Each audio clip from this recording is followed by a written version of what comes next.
மாண்புமிகு தமிழ்நாடு முதலமைச்சர் அவர்களின் அறிவுறுத்தலின்படி இன்றைக்கு தமிழ்நாடு முழுவதுமாக உலக சுற்றுச்சூழல் தினமாக ஜூன் 5ஆம் தேதி கொண்டாடப்படுகிறது. அதை முன்னெடுப்பாக மாண்புமிகு தமிழ்நாடு முதலமைச்சர் அவர்கள் ஆணைக்கிணங்க மாண்புமிகு துணை முதலமைச்சர் அண்ணன் அவர்களின் ஆணைக்கிணங்க இன்றைக்கு தமிழ்நாடு முழுவதுமாக இந்த தூய்மை பணியாளர்கள் ஈடுபட்டிருக்கிறார்கள்.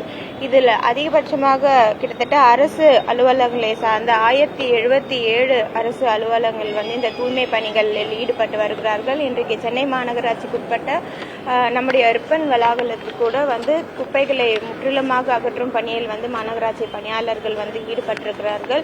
இந்த குப்பைகளை அகற்றும் பணியின் பொழுது குப்பைகள் தனித்தனியாக பிரிக்கப்பட்டிருக்கிறது. காகிதங்கள் தனியாக, அதுக்கப்புறமா கார்ட்போர்ட் தனியாக, அதுக்கப்புறமா தெர்மாக்கோல் தனியாக, வேஸ்ட் தனியாக, பிளாஸ்டிக் தனியாக, கிளாஸ் தனியாக, இப்படி தனித்தனியாக குப்பைகள் பிரிக்கப்பட்டு வெளியில இந்த மாநகராட்சிக்கு வெளியில எல்லாமே கலெக்ட் செய்யப்படுகிறது. இதுபோல் இன்றைக்கு சென்னை மாநகராட்சிக்கு உட்பட்டு 15 மண்டலங்களிலும் இந்த தூய்மை பணியில மண்டல வாரியாக ஈடுபட்டு வருகிறார்கள். ஒவ்வொரு மண்டலத்திலும் ஒவ்வொரு பகுதி என்று அமைக்கப்பட்டு மொத்தமாக அந்த மண்டலங்களில் சேகரிக்கக்கூடிய குப்பைகள் ஒரு பகுதிகளில் எடுத்து செல்லப்பட்டு அந்த பகுதிகளிலிருந்து மாநகராட்சி அதிகாரிகள் மூலமாக வரக்கூடிய நாட்களில் ஏலம் விடுமாறு அறிவுறுத்தல் வழங்கப்பட்டிருக்கிறது. அதன்படி செயல்படப்படும்.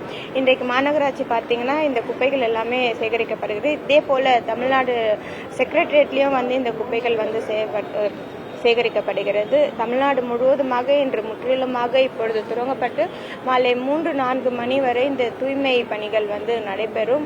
நம்முடைய தமிழகத்தை தூய்மையாக வைத்துக்கொள்ள இது ஒரு முன்னெடுப்பாக இன்றைக்கு இது நம்முடைய மாண்புமிகு முதலமைச்சர் அவர்களாலும் மாண்புமிகு துணை முதலமைச்சர் அவர்களாலும் முன்னெடுப்பு எடுக்கப்பட்டிருக்கிறது. சேகரிக்கப்படக்கூடிய குப்பைகள் அனைத்துமே ஏலத்தில் விடப்பட்டு அதன் மூலியமாக அரசுக்கு ரெவென்யூ ஜெனரேட் பண்ணுவ வகையில் திட்டம் செயல்பட்டு வருகிறது. நிறைய பணி இருக்கு. ஆனா இந்த விதிமுறைகள் மீறி இந்த கட்டிட கழிவுகளை கட்டும் நிறுவனங்கள் நம்ம நிறுவனம் என்பது என்ன நடவடிக்கை எடுத்து இது வரைக்கும் எவ்வளவு ஃபைன் கலெக்ட் பண்ணிருக்காங்க? கட்டிட கழிவுகள் பொறுத்த வரைக்கும் இப்போ மாநகராட்சியில 2 மாதத்துக்கு முன்ன கவுன்சில் ஒரு ரெசல்யூஷன் கொண்டு வந்தோம். கட்டிட கழிவுகள் எல்லாமே முற்றிலுமா அகற்றப்பட வேண்டும் அப்படின்னு சொல்லிட்டு கமர்ஷியல் பில்டிங் அபார்ட்மெண்ட்ஸ்க்கு எல்லாம் ஒரு தனி ஃபைன் போட்டிருக்கிறோம். அதே போல மிடில் கிளாஸ் ஃபேமிலிக்கு எல்லாமே ஒரு ஃபைன் போட்டிருக்கிறோம். அதுக்கப்புறம் 1500 ஸ்கொயர் ஃபீட் இருக்கக்கூடிய வீடுகளுக்கு எல்லாமே ஒரு ஃபைன் போட்டிருக்கோம். இப்போ கட்டிட கழிவுகள் எல்லாமே முற்றிலுமா மாநகராட்சி இன்டீரியர் ரோட்ஸ்ல கூட தீவிரமா அகற்றப்பட்டு வருகிறது.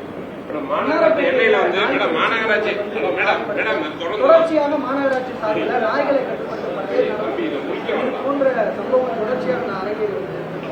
சென்னை மாநகராட்சியை பொறுத்த வரைக்கும் தொடர்ந்து நம்ம இது தெரிவிக்கிறது தான். மாநகராட்சியில் இந்த நாய்கள் பிடிக்கும் பணிகள், நாய்களுக்கு கருத்தடை பண்ணும் பணிகள் தொடர்ந்து நடைபெற்று வருகிறது. இருந்தாலும் நம்ம சென்ட்ரல் கவர்மெண்ட்ல இருந்து ரூல்ஸ் நாய்களை பிடித்த பிறகு அது கருத்தடை பண்ணி மீண்டும் அதே பகுதியில் விடுமாறு தான் அறிவுறுத்தல் வழங்கப்பட்டிருக்கிறது. தொடர்ந்து மாண்புமிகு முதலமைச்சர் அவர்கள் கூட இது குறித்து ஒரு ஆலோசனை கூட்டம் போட்டிருந்தார்கள். நம்முடைய எம்பிகளாம் கூட இது குறித்து பேசுவதாக தெரிவித்திருக்கிறார்கள்.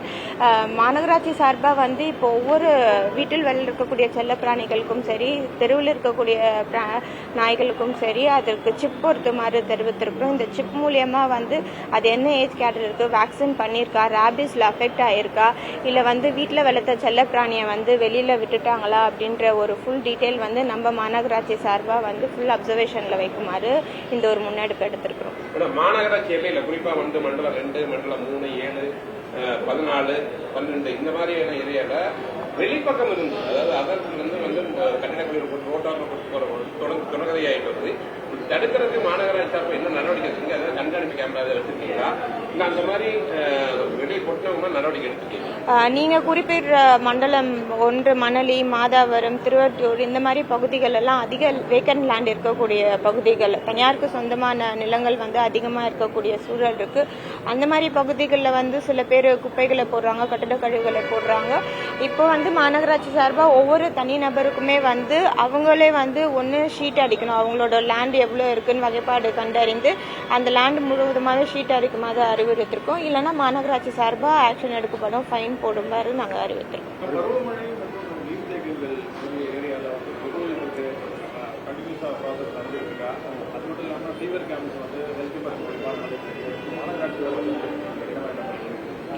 வரக்கூடிய பருவமழையை முன்னிட்டு ஒவ்வொரு ஆண்டுமே வந்து நம்ம ஆகஸ்ட் மாதத்துல தான் வந்து இந்த டீசில்ட்டிங் பண்ணிட்டு இருப்போம். ஆனால் இப்பொழுது பார்த்தீங்கன்னா ஜூன் ஜூலை மாதத்திலே வந்து டீசில்ட்டிங் வந்து துவங்கப்பட இருக்கிறது. அதற்கான டெண்டரும் போயிருக்கும். இந்த ஆண்டு பார்த்தீங்கன்னா நம்மளுக்கு வீராங்கலோடை, ஓட்டேரி நல்லா, அதுக்கப்புறம் விருகம்பாக்கம் கேனால் வந்து மாநகராட்சியின் வகைப்பாடுக்கு மாற்றப்பட்டிருக்கு. அதற்கான பணிகளும் வந்து வரக்கூடிய நாட்கள்ல வந்து துவங்கப்பட்டிருக்கிறது. இந்த ஓட்டேரி நல்லா, வீராங்கலோடை, அதுக்கப்புறமா விருகம்பாக்கம் கேனால் இது முற்றிலுமாக அந்த ஸ்லட்ஜ் ட்ரட்ஜ் பண்ணி எல்லாத்தையுமே ரிமூவ் பண்றதுக்கான பணிகள் வந்து வரக்கூடிய நாட்கள்ல எடுக்க இருக்கும்.